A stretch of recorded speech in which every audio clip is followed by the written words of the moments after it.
नमस्कार दोस्तों, आज की इस वीडियो में आपको स्टैटिस्टिकल मैकेनिक्स के बारे में बताऊंगा। स्टैटिस्टिकल मैकेनिक्स में हमारे पे दो टाइप की होती है। एक होती है हमारे पे क्लासिकल और दूसरी होती है हमारे पे क्वांटम क्वांटम मैकेनिकल। ठीक है। जो मैं इस वीडियो में आपको क्वांटम मैकेनिकल के बारे में बताऊंगा। जो जो इसमें हमारे पे आते हैं, फर्मियोन्स आता है, जिसको हम जो हमारे पे आती है फर्मियोन्स, जो फर्मियोन्स होते हैं उनको कहते हैं, वो यूज़ करते हैं फर्मी डिराक स्टैटिस्टिक्स। और दूसरा होता है हमारे बोसॉन्स, वो यूज़ करते हैं बोस आइंस्टाइन स्टैटिस्टिक्स। ठीक है। सबसे पहले मैं आपको बताता हूँ। सबसे पहले होता है ये जो फर्मियोन्स होते हैं, ये क्वांटम पार्टिकल्स होते हैं। क्वांटम से ये क्वांटम मैकेनिक्स के स्टैटिस्टिक्स होते हैं। दूसरा होता है ये आइडेंटिकल पार्टिकल्स होता है। जैसे कि अगर हमारे ए पार्टिकल है तो सारे पार्टिकल ही सेम होंगे। ठीक है।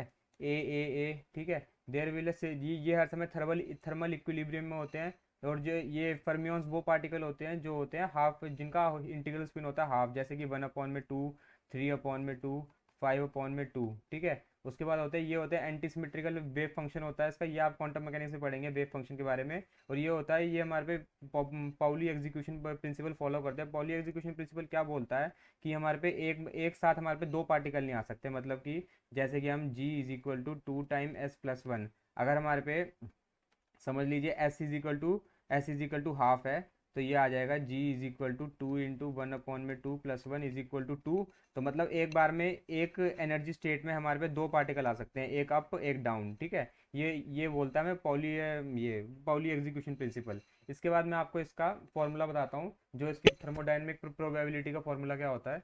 W = GI, ये होती है हमारे पे W = GI, ये होता है NI। ठीक है। ये हो गया हमारे पे डिजनरेसी। जो हमारे पे GI होती है, ये होती है डिजनरेसी। आपको ये फार्मूला याद रखना है। ये जो मैंने आपको थर्मोडायनेमिक प्रोबेबिलिटी वाला फार्मूला बताया है इसका, अगर मैं इसको थोड़ा एक्सपेंड करके लिखूं तो ये हो जाएगा W = पाई होता है हमारे मल्टीप्लिकेशन के लिए। ठीक है। ये आ गया GI factorial divided by GI minus NI factorial multiply में NI फैक्टोरियल। ठीक है। ये होता है हमारे पे थर्मोडायनेमिक प्रोबेबिलिटी। अब जो इसका फर्मी डिराक डिस्ट्रीब्यूशन का क्या फॉर्मूला होता है। फर्मी डिराक डिस्ट्रीब्यूशन, इसका फॉर्मूला होता है हमारे पे F(E)=NI/GI,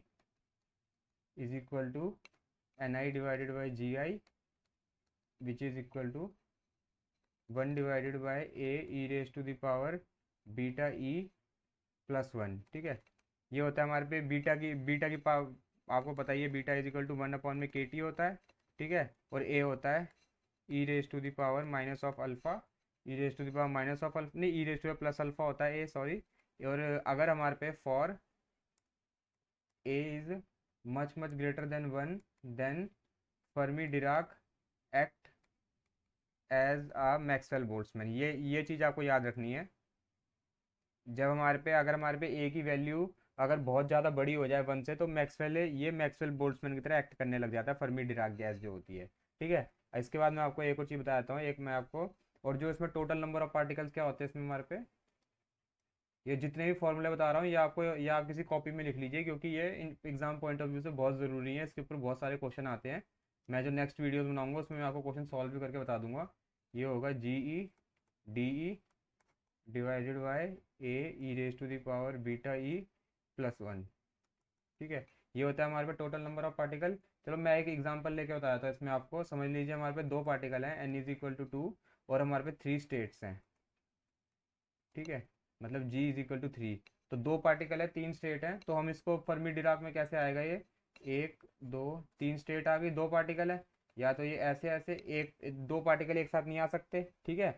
ये आगे दो, या तो ये ऐसे और ऐसे आ सकते हैं, या तो ये ऐसे या ऐसे, कितने हो गए 3, which is equal to W। ऐसे आप निकाल सकते हैं। अगर जैसा अगर हम मैं इसको ऐसे भी निकालता C(3)2 = 3 divided by 1 is equal to 2 multiply by 2, तब भी आता 3।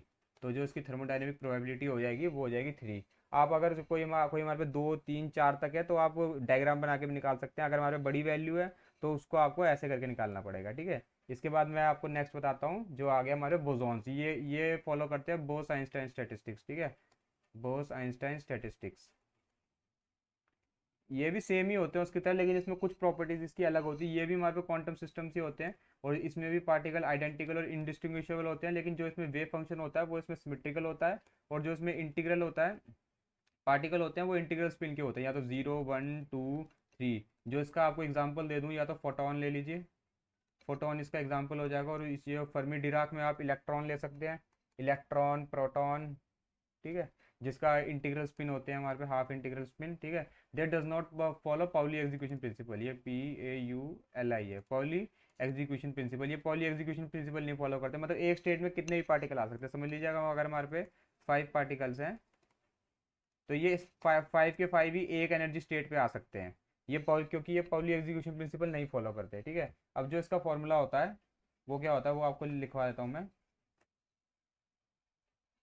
जो इसमें हमारे पे थर्मोडाइनमिक प्रोबेबिलिटी का फॉर्मूला होता है, वो होता है हमारे पे पाई NI+GI-1 का factorial divided by NI factorial GI-1 का फैक्टोरियल, ठीक है।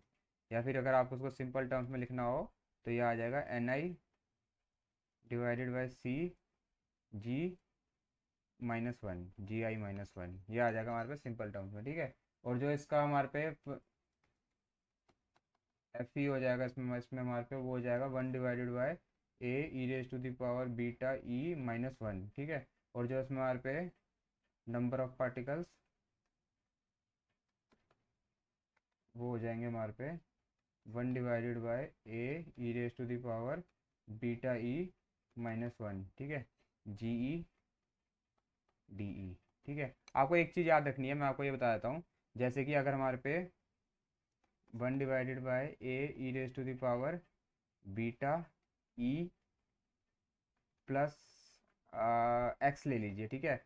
अगर ये x=1 है, एक आ जाएगा x=-1, एक आ जाएगा x=0, ठीक है। अगर ये x=1 है, फिर ये फर्मी डिराक है, x=-1 है तो ये है हमारे पे बोस आइंस्टाइन है, और x=0 है, ये हो गया हमारे पे मैक्सवेल बोल्ट्जमैन, ठीक है। ये चीज़ याद रखिए, जो हमारे पे FOP होगा वो कुछ ऐसे आता है। अगर हमारे पे x की वैल्यू 1 है तब ये फर्मी डिराक में आता है, अगर हमारे पे x की वैल्यू -1 है तब ये बोस आइंस्टाइन, अगर ये x की वैल्यू 0 है तब ये मैक्सवेल बोल्ट्जमैन आ जाता है, ठीक है। इसके बाद मैं आपको बताता हूँ, और जो इसमें बीटा होता है 1/KT, ठीक है। अगर इसमें मान लीजिए हमारे पे n=3 है, और n=3 है, और GI भी 3 है, तो इसमें क्या होगा, एक में ही तीनों पार्टिकल आ सकते हैं, तो इसमें थर्मोडाइनमिक प्रोबेबिलिटी कितनी हो जाएगी, हमारे पे W आ जाएगा इस पे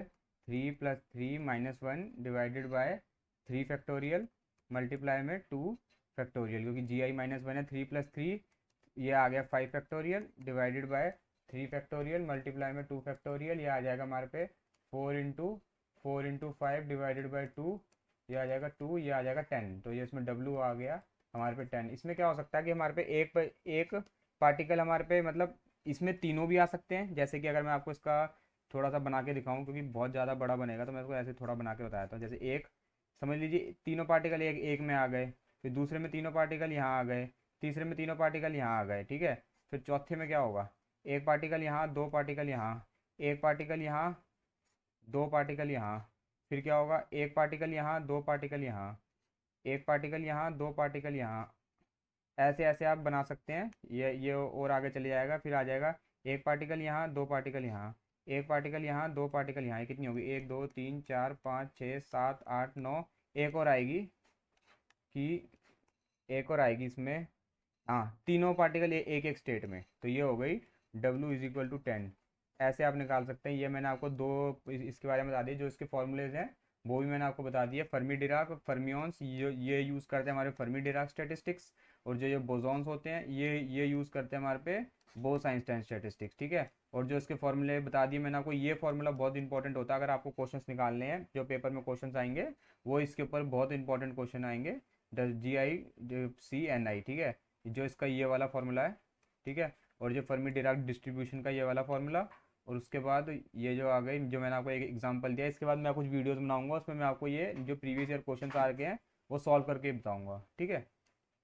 तब तक के लिए आप वीडियो देखते रहिए। अगर आपको वीडियो पसंद आई हो, वीडियो को लाइक कीजिए, चैनल को सब्सक्राइब कीजिए। तब तक के लिए धन्यवाद।